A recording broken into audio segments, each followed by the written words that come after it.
Le Seigneur soit avec vous. Lecture de l'Évangile de Jésus-Christ selon saint Matthieu. En ce temps-là, Jésus disait à ses disciples, « Écoutez ce que veut dire la parabole du semeur. Quand quelqu'un entend la parole du royaume sans la comprendre, le mauvais survient et s'empare de ce qui est semé dans son cœur. Celui-là, c'est le terrain ensemencé au bord du chemin. Celui qui a reçu la semence sur un sol pierreux, c'est celui qui entend la parole et la reçoit aussitôt avec joie, mais il n'a pas de racine en lui. Il est l'homme d'un moment. Quand vient la détresse ou la persécution à cause de la parole, il trébuche aussitôt. Celui qui a reçu la semence dans les ronces, c'est celui qui entend la parole, mais le souci du monde et la séduction de la richesse étouffent la parole qui ne donne pas de fruits. Celui qui a reçu la semence dans la bonne terre, c'est celui qui entend la parole et la comprend. Il porte du fruit à raison de 100 ou 60 ou 30 pour un. Acclamons la parole de Dieu. Louange à toi, Seigneur Jésus.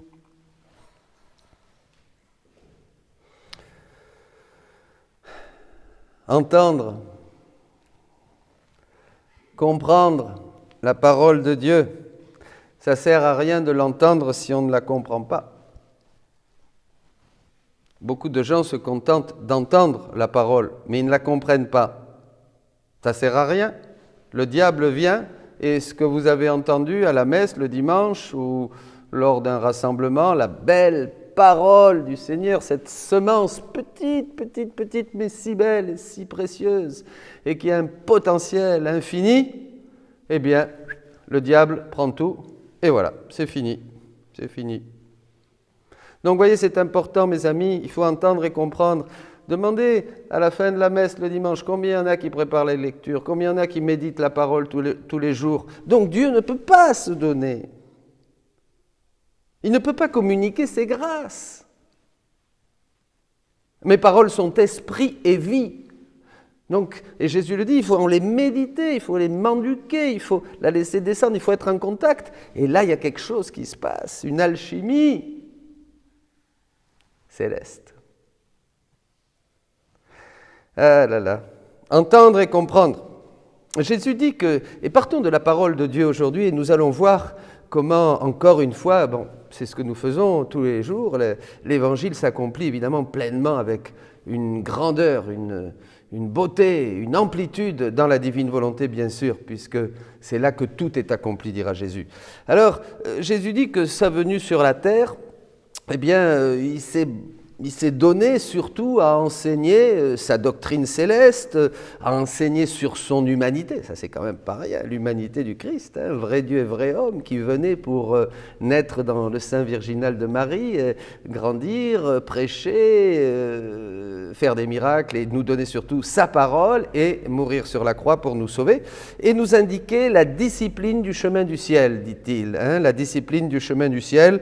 Mais il dit qu'il n'a pas fait grand-chose, il n'a pas dit tellement de choses sur sa volonté. Il s'est juste cantonné, si on peut dire, à nous enseigner à prier le que ta volonté soit faite sur la terre comme au ciel, qui était réservé pour ces temps que nous vivons maintenant. Et il ajoute, le Seigneur, voilà, c'était l'Évangile.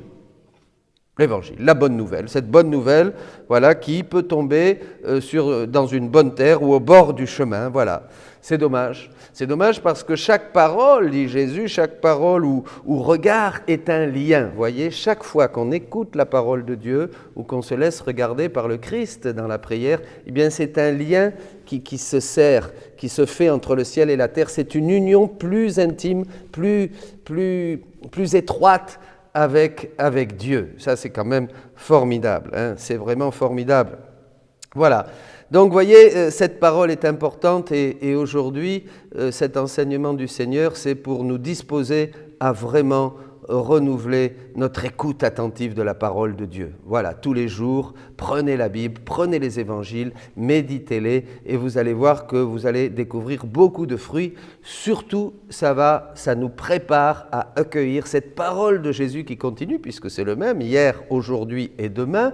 Donc c'est le même Jésus qui a donné sa parole dans les évangiles au temps de la révélation publique, et c'est le même Jésus qui a parlé pendant 2000 ans aux saints, à l'Église, à la grande tradition, bien sûr, et c'est le même Jésus qui maintenant nous révèle tous les secrets du ciel dans le livre du ciel, dans sa divine volonté. Voilà. Mes paroles sont lumière, dira Jésus au volume 12, ça c'est très important. Mes paroles sont lumière, le 27, 12, 1918, si je ne me trompe pas.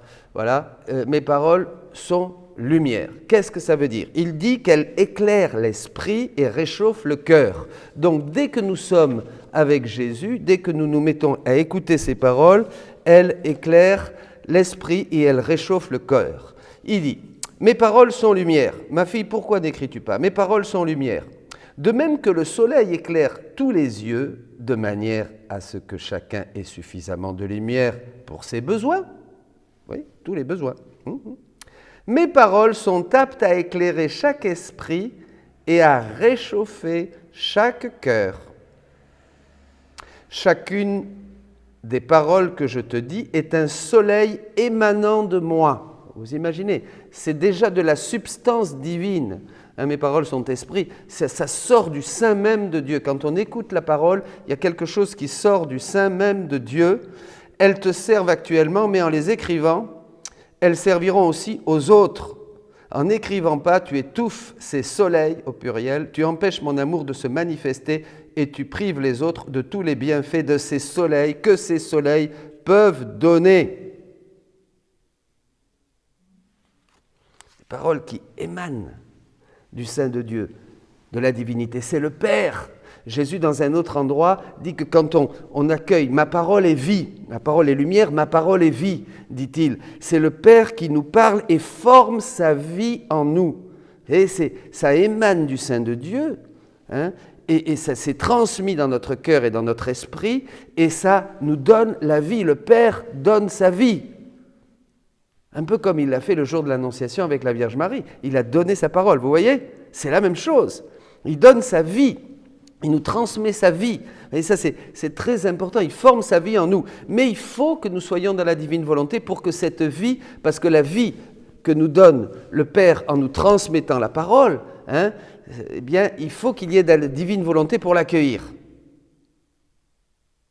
Eh bien oui, parce qu'il n'y a que Dieu qui peut accueillir Dieu. Vous vous rappelez, hier je vous ai dit, il n'y a que Dieu qui peut recevoir Dieu. Dieu ne peut recevoir que du divin. Donc il va nous donner la faculté dans la divine volonté de générer du divin, de faire du divin, pour qu'on lui puisse lui donner du divin avec notre petit humain caché dans le divin qu'il nous donne, dans sa divine volonté. Alors là, ça monte tout droit au ciel. Vous êtes d'accord avec moi?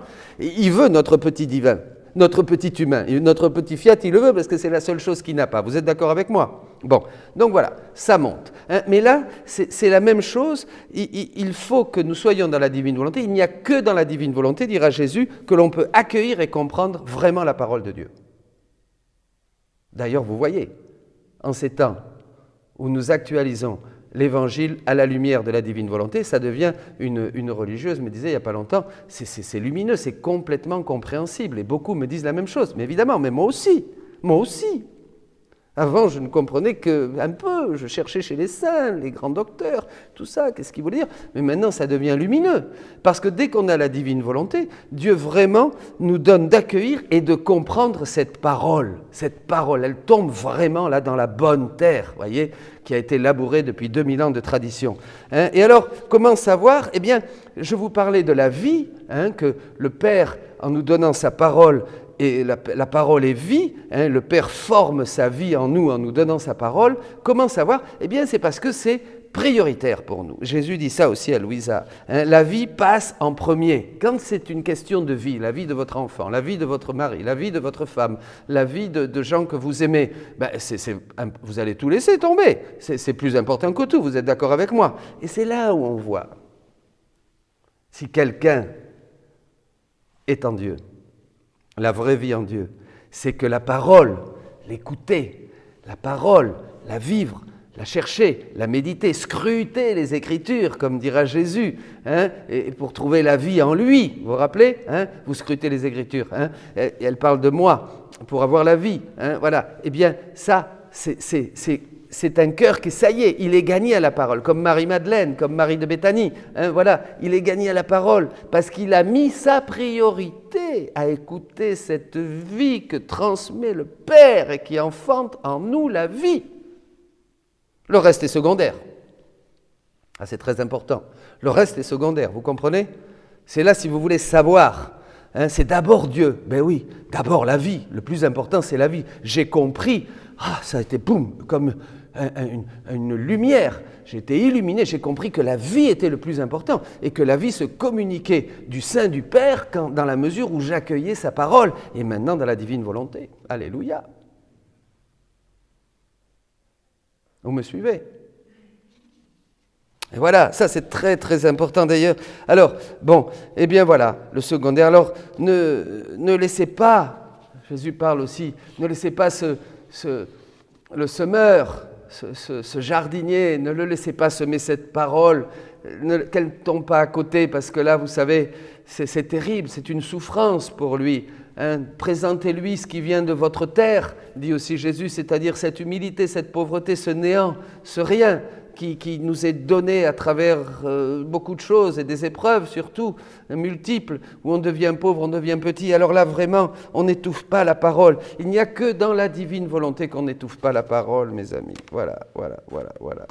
Et alors, si c'est ça, si c'est le cas, il y aura autant de soleils, dit Jésus, qui s'élèveront majestueusement pour être accessibles à tous.